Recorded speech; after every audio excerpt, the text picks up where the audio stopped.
काही दिवसांपूर्वी भाजपचे आमदार सुरेश धस आणि धनंजय मुंडे या दोघांची एक भेट झाली होती। पण धनंजय मुंडेंच्या घेतलेल्या भेटीवरनं राजकारण काही थांबता थांबत नाहीये। केवळ 20 ते 30 मिनिटांची ही भेट होती, पण चंद्रशेखर बावनकुळे 4 तास भेट झाली असं का म्हणाले हे त्यांनाच विचारा असं सुरेश धस म्हणतात। तर या भेटीतनं काहीतरी डील झाली असावी असा आरोप संजय राऊत करतात। विरोधकांनी निशाणा साधल्यामुळे सुरेश धस मात्र या सगळ्या प्रकरणी काहीसे बॅकफूटवरती आलेत। धस मुंडे भेटीचं पुराण। त्यांच्या तोंडून बोलता बोलता 4.5 तास हा शब्द कसा आला हे मी सांगू शकत नाही। विरोधकांचा धसांवर निशाणा। ज्या क्षणी तिकडे अक्काच्या अक्का आले त्या क्षणी त्यांनी त्या बैठकीतून बाहेर पडायला पाहिजे, याला नैतिकता म्हणतात। भेटीमुळे सुरेश धस बॅकफूटवर। मंत्रिमंडळाचा कोणीच गेले नाही भेटायला, यांना काय जायची गरज पडली? अरे कुछ तो गडबड है। भाजप आमदार सुरेश धसांनी मंत्री धनंजय मुंडेंची घेतलेल्या भेटीवरून सुरू झालेला राजकीय वाद काही थांबण्याचं नाव घेत नाही। विरोधकांनी हा मुद्दा चांगलाच लावून धरलाय। विरोधक फिरून फिरून हा विषय उकरून सुरेश धसांची कोंडी करण्याचा प्रयत्न करीत असल्याचं चित्र पाहायला मिळतंय। धस मुंडेंदरम्यान भेट किती वेळ झाली यावरून दावे प्रतिदावे केले जात आहेत। धस मुंडेंमध्ये भेट केवळ 20 मिनिटांची होती, मात्र बावनकुळे यांनी 4 तास बैठक झाल्याची चुकीची माहिती दिली। ते तसं का बोलले याबाबत तुम्हीच त्यांना विचारा असा खुलासा सुरेश धसांनी केला होता। 20 ते 30 मिनिटे आम्ही त्यांच्या निवासस्थानी होतो। माननीय प्रदेशाध्यक्षांनी सुद्धा मला वाटतं त्याच्या बाबतीत खुलासा दिलाय की सुरेश धस त्या ठिकाणी म्हणले हे मिटणार नाही। मी मिटणार नाही म्हणलं आणि माझा मी चालता झालो।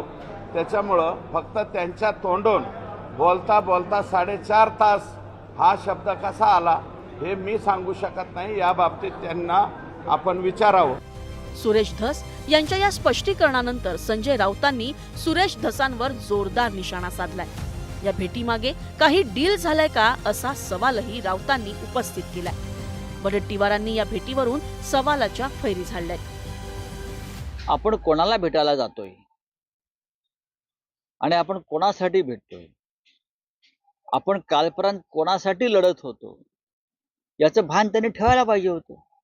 त्यांनी ठेवलं नाही। आता मी कॅमेऱ्यासमोर बोलणं मला आता योग्य वाटत नाही, पण एक फार मोठं डील झालेलं। सिरियस होता आणि त्याच वेळी जाऊन भेटायला मंत्रिमंडळाचा कोणीच गेले नाही भेटायला, यांना काय जायची गरज पडली? अरे कुछ तो गडबड है। आणि त्यामुळं काही साध्य करण्यासाठी धस गेले असतील, त्यावर संशय निर्माण झाला। मनोज जरांगे पाटील यांनीही या भेटीवरून नाराजी व्यक्त करत सुरेश धसांकडून ही अपेक्षा नव्हती असं म्हटलंय। जाऊ द्या, आज आनंदाचा दिवस। अजिबात नव्हती, परंतु आम्ही लय जीव लावला होता धसांना। जाऊ द्या, तो विषय आज नको, कारण एका क्रूर माणसाला भेट झालेली आहे, क्रूरच व्यक्तीच नासक्या मंत्र्याचं नाव आज घेऊन। गेल्या काही दिवसांपासून आमदार सुरेश धस यांनी आरोपांचा धडाका लावला होता। संतोष देशमुख हत्या प्रकरणावरून त्यांनी वाल्मिक करारच्या आडून मंत्री धनंजय मुंडेंना टार्गेट केलं होतं। मात्र शुक्रवारी सुरेश धसांनी धनंजय मुंडेंच्या घेतलेल्या गुप्त भेटीची माहिती समोर आल्यानंतर सुरेश धसांचीच कोडणी झाली आहे। Bureau report, news 18 Lokmat.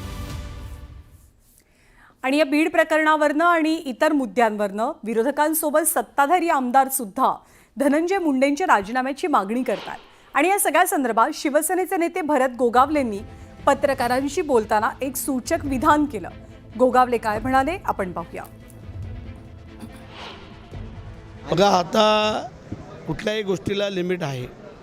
Limit पार झालं का ते आपोआप होतं। त्याच्यामुळे त्यांचे नेते मंडळी पण काल परवापासून बोलायला लागलेले आहेत। आणि त्यामुळे मला असं वाटतंय की अजितदादा असतील, देवेंद्रजी असतील, शिंदेसाहेब असतील, हे सगळेजण बसून त्यावरती निर्णय होईल।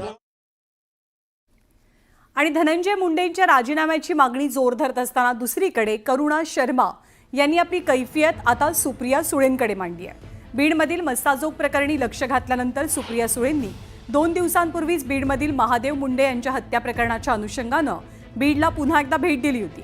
मंत्री मुंडेंच्या निकटवर्तीयांवरती होत असलेल्या आरोपींना कुणीही पाठीशी घालू नये असंही त्यांनी म्हटलं होतं.